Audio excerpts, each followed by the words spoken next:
Good evening, good evening, good evening. Slight panic, folks. Seemingly we were all in slightly different studios. Hey, wonders of modern technology. So clearly I sent some wrong link, or I don't know how it's possible to have multiple studios. But anyway, there we go. Happy New Year to you. I know we're almost at February, but you know. Yeah, we can still say it. Happy New Year to you then. We can't say it on Saturday. Yeah, No. I always think when you haven't seen people, if it's still January, it's still Happy New Year. Get away with it. Get away with Excellent. It's part of the charm of, like New Year is just continually. Well, it's Chinese New Year, isn't it? Now. Yes, That's like the Lunar New Year. That's right, it is, isn't it? Yeah. The year of the snake. I have to say, I wasn't totally au fait with what year it was, but now I know. There we go. But hey, so welcome to the world. Hi, Joe. How are you? Well, welcome to a world of thriving amidst complexity and chaos. It's clear. It's a bit like that's how we started off today, Laura. Complexity and chaos. How to still turn up authentically and just be honest and own the fact that it didn't quite go to plan. We were all in different studios, but it is what it is. So I suppose that cues the conversation up quite nicely, really. But I don't know. I suppose ultimately it's a really interesting dialogue because I was sort of sitting there thinking about what we'd be talking about and everything else, and I just go back to a phrase that I heard a couple of years ago at a CIPD event from the CEO of Investors in People. And he said, basically, in order to survive the world that is here today and the one that's going to be here in future, we needed to effectively succeed at chaos, i.e. we needed to be able to thrive amidst it. And yet it's around us constantly, and yet how do we thrive in that space? And so for me, there's lots of different perspectives we can take. And one of the things that really interested me was somebody in the comments to my post today had said, well, yeah, but there's certainly, that might be true in some industries where it's tech and all the rest of it, and that's chaotic because it's relentless change and everything else. But in some organizations, actually, it's not. It's actually very structured. It's very formulaic, like manufacturing and logistics. And my pushback was, but it all starts with people. It begins and ends with people. And that's the key to all of it. So my brain has gone into curly-whirly mode, as you can tell. And so it just got me really thinking about, where does this chaos actually start? Is it an internal thing? Is it an external thing? I don't know. There we go. There's my curly-whirly brain thoughts. Yeah, well, for me, Laura, you used a really interesting word, right, which I think is key for this. Perspective, right? Yeah. So one man's chaos could be another man's order. Yeah. Life is chaos. We don't know what's coming. We don't know what's around the corner. It is chaos. So we kind of have to accept that life is chaos. Even if you do work in a very formulaic job where you turn up and you're doing the same things, you're on a roster, in something like manufacturing, but around that job, the new people coming in and out, starters, leavers, they've got a new product or a product has suddenly gone. That's chaos, and it's stuff as the worker or even as the manager, you can't predict. But what you've got to do is be able to manage it, and that is perspective. It's an emotional intelligence. That's being able to understand your emotions and your feelings, so you don't get carried away by them. So the chaos doesn't bring your lizard brain, your limbic system into play, our emotional center, that ancient part of us, where that's the red mist, that's where fight or flight kicks in. And so it's about being able to take that wider perspective and try and see the bigger picture, or to understand there's a bigger picture that we can't see. Yeah. And you're absolutely right. It is that perspective taking that's so key. But that's an internal thing. I don't know. What do you think, Mark? Is it all about perspective? When you asked, when, what is the chaos? And I was thinking, when does chaos start, right? And I just mean in terms of, because our perspective is a frame on the world, right? But for a lot of our lives, our world is framed by others in many ways until we reach a certain point in time. Like if you think of, okay, like it depends on, whether you had things that happened to you at a certain age that drove chaos. But at a younger age, your parents tended to protect you from the world in such a way. And it was once you kind of became exposed to the world in its real way, in the real world, it's like suddenly it is all chaos. It's mad. There's everything. There's so much happening, so much going on all the time. Like I made a conscious choice when I was about 23. I loved music and I loved reading. And I did so much of both of them. It's like I can't do them both to the same extent. And it depressed the hell out of me that I couldn't, because there's not enough time in the world. And I realized afterwards, was that kind of thinking that leads you into that space of chaos, because you're trying to do all these things, you're trying to control all these things all the time. And I think the more we get exposed to the wider world, the more chaos there is in that world. And then the more we begin to see it. And do a lot of us then try to fight for our own corner of the world? And I think maybe it's a reflection of a lot of what's going on in our society, across our society, that people are fighting for the way, like Make America Great Again is a great example, right? People want the world to go back to something they think they understood. And that's removing the chaos that's around it. That's bringing it back to something simple and easy to understand, that they felt comfortable, they felt they liked. Whether that's right or wrong, like, is the question really that they're looking for the simplification of things so they can understand it. A little bit like when Brexit happened in the UK. Look at both sides of the argument, and what they kind of meant.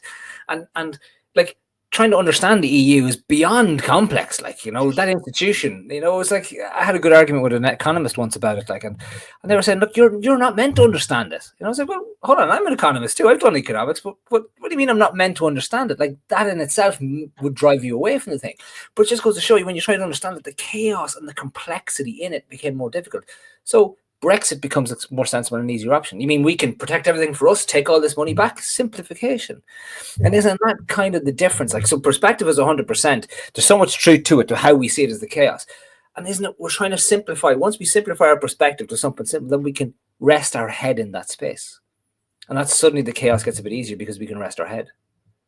Yeah, no, I think you're absolutely right, Mark. It's that chaos comes from, there is so much stuff out there, and it is that simplification. I mean, I call it grounding personally, where, it's that being grounded wholeheartedly in ourselves. In fact, I had this very conversation with somebody this morning, and she was in the sort of, and it wasn't me in the dizzy wizzy space or curly whirly brain space, as my youngest niece says it is. It was me having a conversation with somebody else who was. And I said, I so recognize that space, because it's when you're being drawn by all these things around you, if you're not grounded in yourself, and as I talk about brand me, who am I, what matters most to me, and what do I want to feel, and give yourself very clear grounding around that. It's too easy. So back to your choices, do I read a book or do I practice music? I can't do both.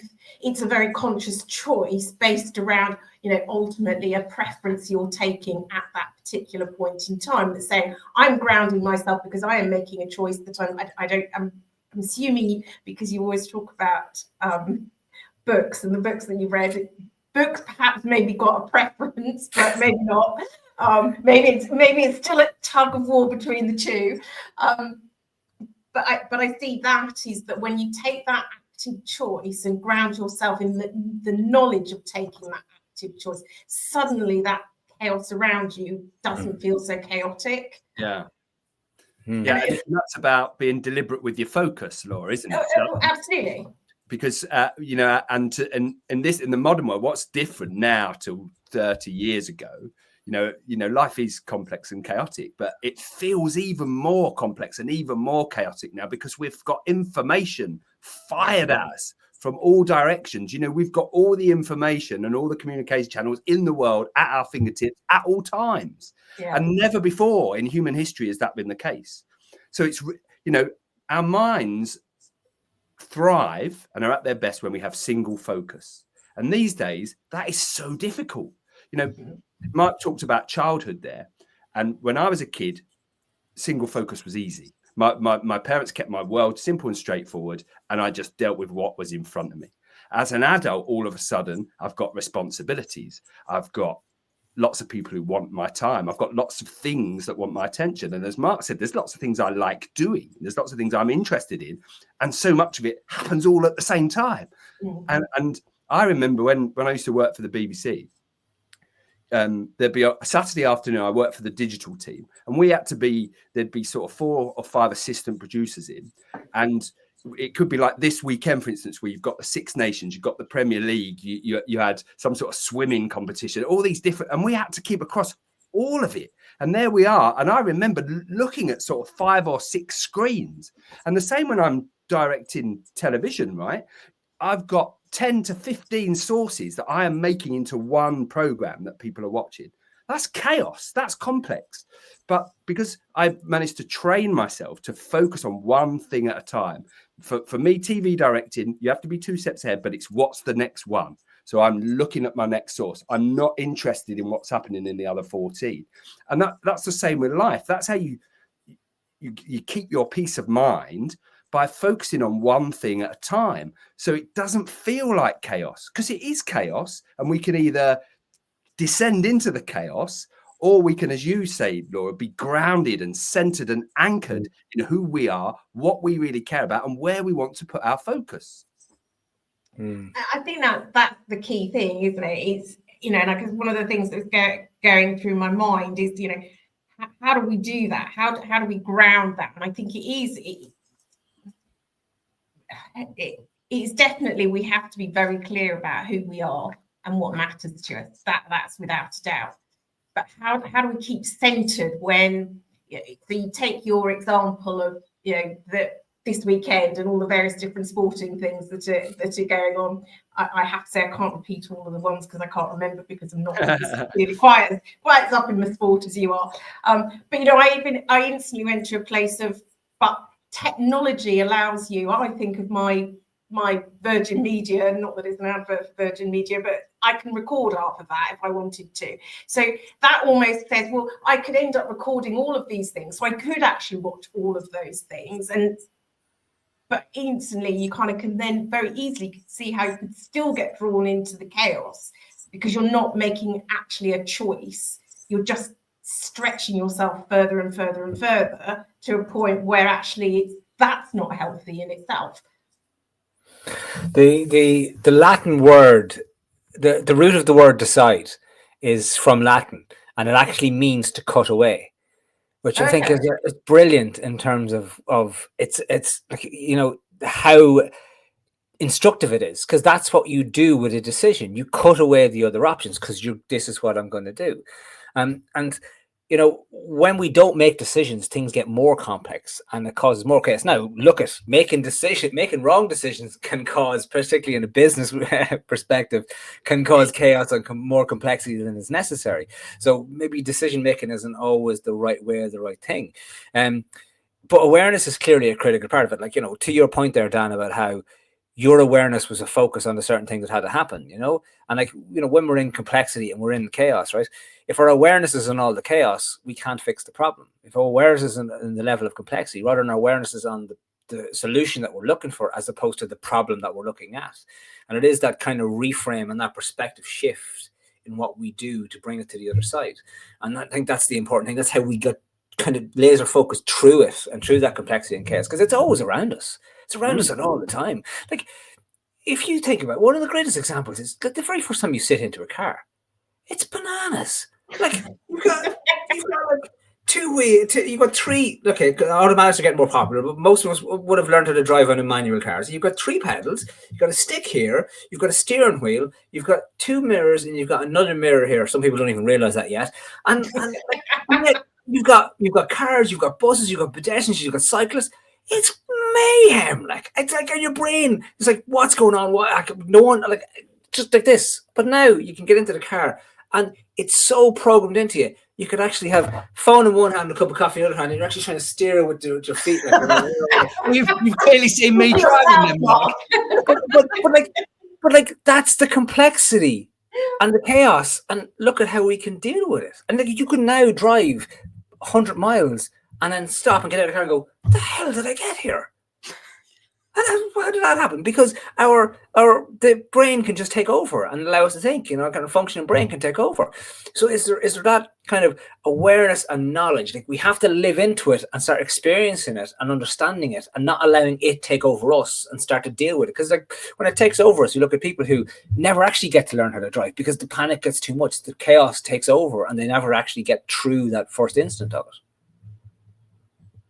And so I guess the thing where I'm kind of, there's part of me that says actually in that, if you take the driving example, you're actually simplifying it in some ways, in a way that actually you get used to it, because you know, goes through that whole thing of, well, never done it before, so it's always going to be slightly chaotic the first time you do it. Then you get used to it so that it becomes a bit more normal, and then it becomes, you simplify it because actually you've become so used to it. So there's sound, in the way you've described it, there's a natural process that you go through any of that.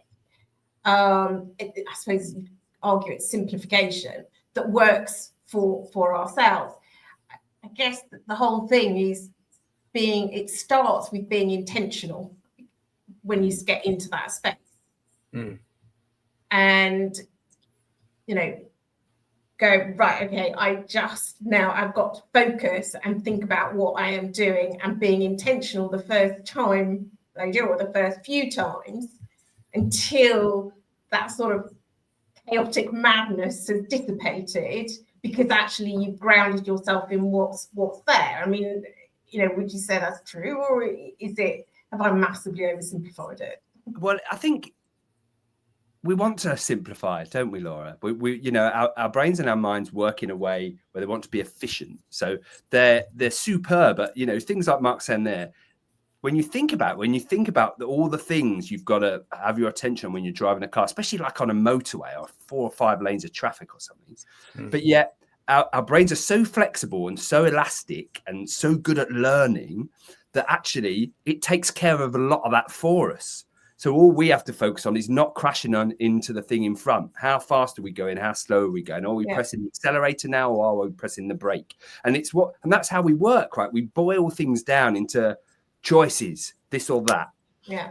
And that's how life then feels simple, like we're making simple binary choices. That's not really what's going on. There's unconscious systems running. There's autopilot going on. There's the brain using muscle memory and learned behaviors to do things. You know, like Mark said, you do that journey. The amount of times I drive home from work and then think, oh, wow, I'm home. Because my mind was still thinking about the things that had gone wrong in the TV program, not on what I was doing, but yet my unconscious mind and my brain were taking care of the driving for me. It did it for me while I was busy going, oh no, I messed that shot up. So that's how we thrive, by boiling things down to simple choices. Yeah. This or that, yes or no.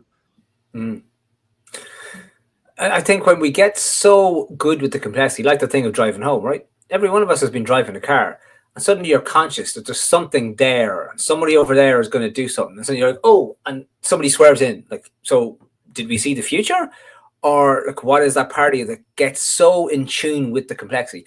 It's like imagine for yourself, Dan, if you're looking at all those TV screens, and I used to work in a very high dynamic operational environment in financial institutions, and you have so many things going on all the time. You're trying to make these payments, you're trying to meet this client, you're trying to talk to these customers, you're trying to do all these different things all the time.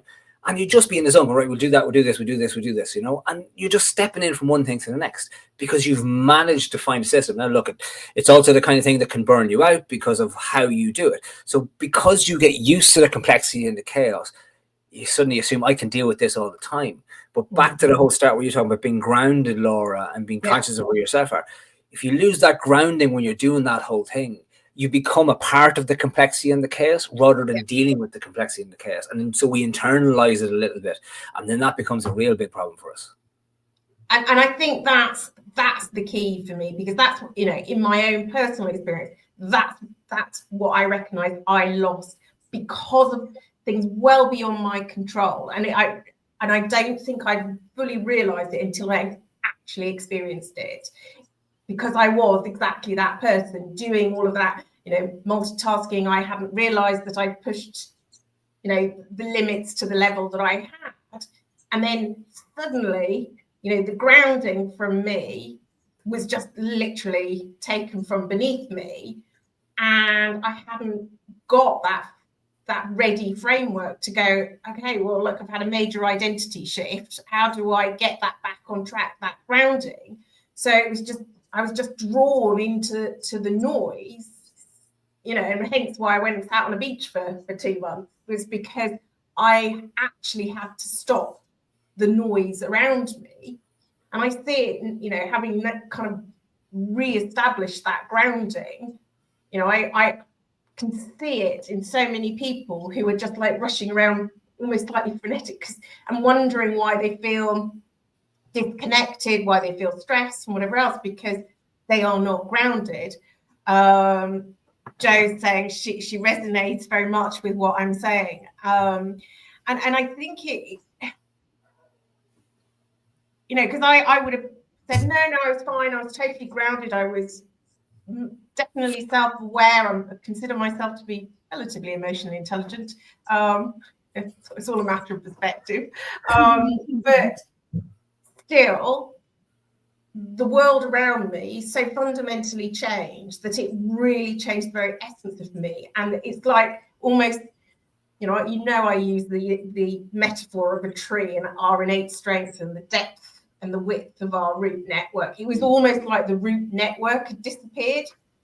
And so therefore I was effectively more like just a twig sitting at the top with no root network whatsoever. So of course I just got drawn into the storm.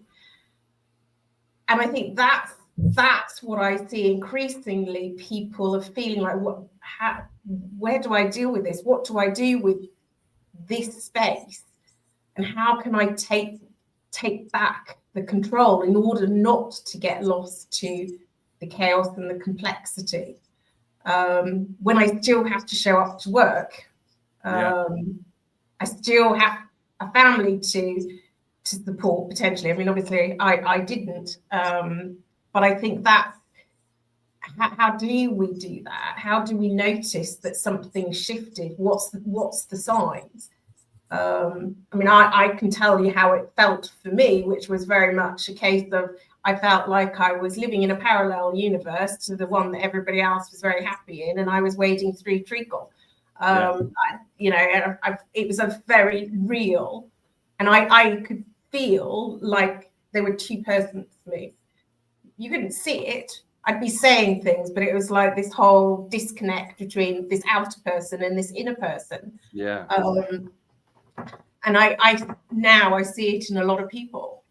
Yeah, I totally resonate with that, Laura. So I did a talk on burnout yesterday, and it took me back to when I burnt out. And that kind of that outer body nature of when, and it, God, does it feel like chaos at that time? I couldn't, and grounded, I think is the right word. I felt like sometimes it felt like things were going in slow motion. And I just thought, well, what's going on? And at other times it felt like everything was on fast forward and I just couldn't grasp anything. I couldn't get grounded. I couldn't find myself in amongst all of it because I totally lost sight of who that was. And during my talk yesterday, somebody said to me, or asked me a question at the end, and they said, Dan, look, for somebody who feels like they're heading for burnout, or for somebody who is got to that point of burnout, what do you recommend? So I said, stop. That's what I recommend. Stop. Yeah. Because until you just stop, but even if it's just for 20 minutes or half an hour, and just take a beat, take a few deep breaths, and just say, what's going on here? Who am I in relation to all this stuff that's going on, and all this thing I'm trying to grasp hold of, and all these things that are just pulling me from here to there to there to there? Reset. Just stop and reset, and just clear all the noise away. Even, if you can just take 5-10 minutes to yourself and go, right, what's the next step here for me? What do I need to put my attention on? Because you don't need to have your attention on everything that's going on around you. And I think that's the mistake we often make. That's the mistake I made. I felt like I was responsible for, and I had to be across a lot of things all going on at once. And eventually I just went pop, because we're just not wired that way. So that's what I say to people. They say, "Oh, Dan, if we're heading for burnout, what do we do?" Stop. Yeah, so I get that. I think one of the biggest things that made a difference for myself was making a commitment to self, which I wrote on a piece of paper that I literally dotted around the house as, like, because sometimes it's hard to go to stop yourself. But if you've got a visual reminder somewhere to, like, you go. And I used to I did some training with a lady a few years back.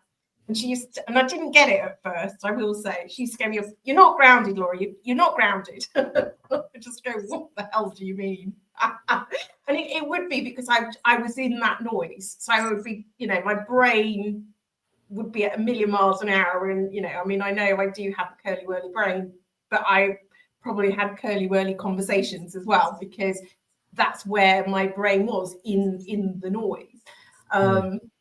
I don't know. It's one of those things where I now realise what that difference is, and absolutely, as you say, Dan, taking that step back to go stop. Sometimes for me personally, I have to visualise it. So having the thing on the wall that says to give me that extra focus is a good thing. Particularly as there's no one else in the house with me to go, "You're not grounded." But yeah,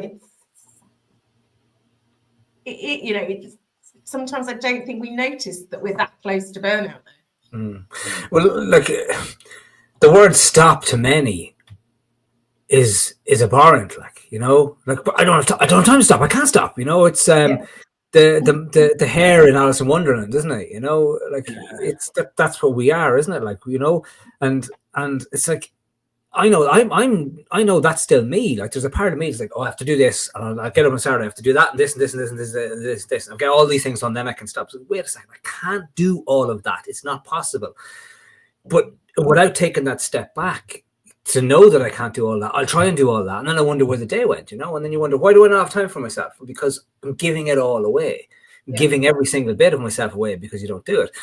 But I think one of the other things that's most interesting in the chaos piece that we go through in this life is, and Laura, like, and everyone knows it, that there's some life changes in an instant sometimes, and changes completely in an instant. You get a phone call, you get something drastic happens, and that's very difficult to thrive in those spaces. And sometimes it is surviving in those spaces for a while, because the emotional impact of those things is so severe and so strong that it's hard to find solid ground, and that can be very, very tough when we see people thriving around us and then trying to find that solid ground. And it's a journey, I know, that we have to go through in those spaces until we can kind of come to terms with the emotions, and kind of when we manage to learn how to stop and start trying to find where is our own control in all of what's happening, because whenever this has happened, it's always outside of our control. And we always spend our time thinking, what could I have done? Could I have done anything different? Or, where can I help, or whatever? But it's back to, where am I now? What can I control? How can I kind of be me in the space? And sometimes it needs a little bit of selfishness to wind us back a little bit before we can then be our best self in helping out. I'm totally with you on that, Rob. Jo said she didn't know she was teetering until she tipped into burnout, and I have to say that was my experience as well. It's like, one minute I was fine, and the next minute I was definitely not fine. And therein lies the challenge. I think, for me, part of really getting back to grips with who I was and what mattered most to me was part of that grounding exercise, so that I didn't get drawn in, so that if I felt I needed to be a bit selfish because I had this sort of, I don't know, call it a plan of what I was going to do, I found it easier to say no, because one of the things that I noticed a lot of people struggle with is that little word called no. And a lot of it's because, you know, if I take my example is, and I was talking with somebody about it today, it was people kind of make suggestions and they're based on their own lens of the world.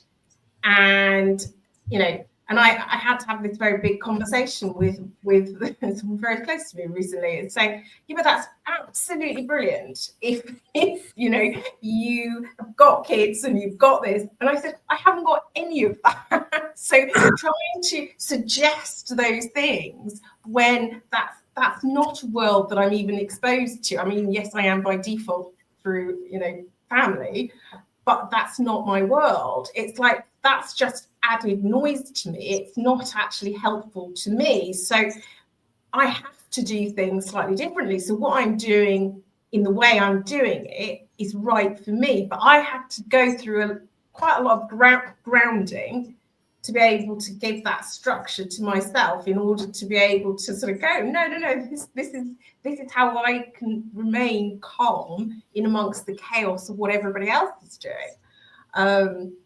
I think it's, you know, people, there is lots of things to do, but if we, you know, are too drawn into that space, we can suddenly find, you know, aside from the societal, familial expectations and all the rest of it, we can suddenly go, oh, okay, well, you know, where am I in all of this?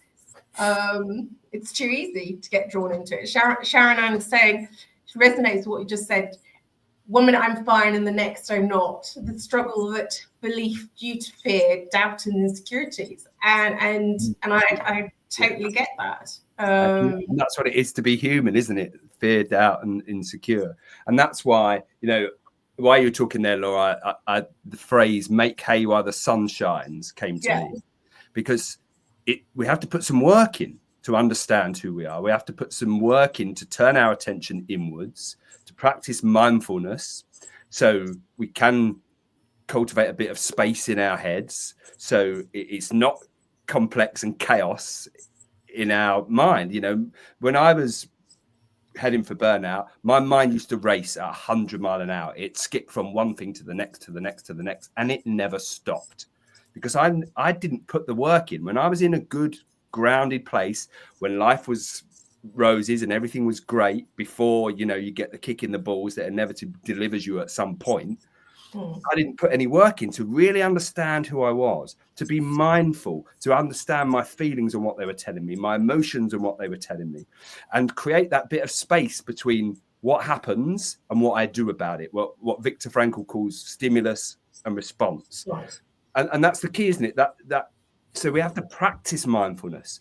So when life inevitably, because it's gonna, right? The one thing we can guarantee in life is change. And we are all at some point or another going to get something that shocks us to our core, that happens to us, that comes out of nowhere, that we weren't expecting. So if we've made hay while the sun shines, if we put the work in, if we've got to know ourselves and understand ourselves, and we've got a regular mindful practice or a meditation practice, something to widen our perspective, to create a bit of space around our thoughts and feelings, so we can identify as the observer of them and not them themselves. Because I think that's the mistake we all make. That's what burnt me out, was I thought I was my thoughts and feelings. And I didn't realize that actually I am the awareness, I am the witness, I am the observer. But that takes practice to do that. Yeah. You've got to make hay while the sun shines, ready for when the inevitable baseball bat comes along. Inevitable baseball. I think the thing that you know, just in you two guys, I think there's something that I've also got very comfortable with, and that is not knowing everything and actually knowing that it will be okay. You know, it's like I've taken on another role, this time with the NHS, not the police. And there's a guy who's part of the group kept saying to me, but what are you going to do with that? And I said, I haven't quite worked it out yet because I haven't had enough conversations to understand where all the members of the group are. And until I've done that and had a conversation with the partners and all the rest of it, I don't know. But I'm quite fine with it. And he was really struggling with this sort of lack of me, sort of, the lack of certainty with which I could say. I said, I'm going to go through this process. So I was trying to explain the process. And we must have had about 3 conversations about him sort of concerned that I didn't seem to know with certainty exactly what I was going to do. But I've just got comfortable with a belief that I know that I can do it. Yeah. Exactly how, I haven't worked that out as yet. I'll tell you what I'm going to go through. But I think that's quite often what people are not comfortable with. And so therefore that's again, if you can't get, I suppose the words are get comfortable with being uncomfortable. If you can't do that, then actually you're more likely to feel that chaos because you're trying to find some kind of certainty. Or maybe I'm No, that's been my theme for the week. I was writing about that at the start of the week about people's inability to say no and about how we deal in conflict situations, how we're always avoiding. And ironically, the first client I had on Monday evening after I'd written the post was exactly the coaching session turned out about that. On Tuesday, the coaching session turned out about avoidance and conflict, right? It keeps on happening. I don't know why, but maybe I'm bringing it to those spaces, but it is that comfortable being uncomfortable. And I know someone had a comment there about the self-doubt and all those pieces, and they exist, they're there. That's part of the uncomfortableness of being human. And it's okay to be uncomfortable, to lean into being uncomfortable, we have to lean into the discomfort as much as possible. We have to get comfortable with it and accept that it's going to be there. It doesn't change our essence. It doesn't change who we really are. And that's kind of the point behind all of that as much as possible. Back to even the grounded piece of ourselves, like who am I below this? Who am I beneath this? Who am I with this and around this? So that the uncomfort, and I had this thought earlier on. I don't know what I was thinking. I was thinking about, I remember Christmas years ago, New Year's, I remember being about 23 or 4 and, or not even, probably about 20. And, you'd send text messages and, Happy Christmas, Happy New Year's to about 50 or 100 people, And I was only thinking today, this year I would have sent it to about 7 people, because I would have met them or seen them and I didn't care. But back then I thought, better, even though they don't care and they don't care and they don't care, because I wasn't comfortable, because I wanted to make sure maybe these people like me, maybe it was the right thing to do, And it's such an example of that thinking of a person in their early 20s who isn't comfortable with who they are, isn't comfortable in their own skin. So when you can't be comfortable like that, then you're caught in the complexity and the chaos and you're trying to be whatever it is. But now it's I don't care. If I don't send someone a Happy Christmas, Happy New Year, and if they don't like it, you know what? Then it doesn't matter. What does it really matter? The halo things, if it's my mother, okay, that matters. But apart from that, it's okay, But it's just that kind of the thing we need, the most uncomfortable thing we need to be comfortable with is ourselves. Yeah. That's really the most uncomfortable thing. When we get that, then the complexity and the chaos can fall off us in an easier way.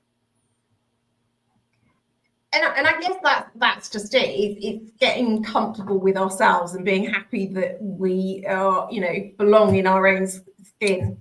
And I think that for me is probably the greatest thing or greatest gift that we can give ourselves, is some of that discomfort, some of that noise of the chaos around us. It comes because it's actually we are trying to step in.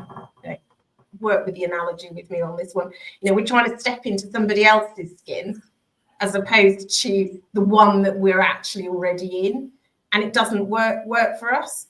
It's back to my point about sort of my mother trying to give me advice based on an experience that I just have no knowledge of, and that's not me as a personality. So it's going to feel uncomfortable, and I think so much of my early years struggle was around that I was trying to belong in something else that really wasn't me, and so all that did was I just felt more sort of, I suppose, is it the beck and call of chaos? I mean, can you just and say that? Life becomes complex when you're busy being somebody you're not, when you're playing this role to this group of people and putting this mask on for this group of people. And then, because that's what I did for a long time. And bloody hell, it was exhausting. And that's when you lose the real sense of, well, who am I in relation to all this stuff that's going on? And that's why it's so important to cultivate your perspective, to understand who you are in relation to everything. And you know, as Sharon Ann said there about the doubt and the insecurities, that is a feature of being human. It's not a bug. That's going to happen every time you get out of your zone of comfort and do something different and new, or you push yourself, or you know, put yourself in a situation you haven't been in before. You're going to get doubt. You're going to feel a bit insecure. But when you know yourself, and you know, like you were saying there, Laura, everything's figure outable. Back yourself to figure it out. You don't have to be certain before you take steps and take action. You know, you are going to doubt yourself.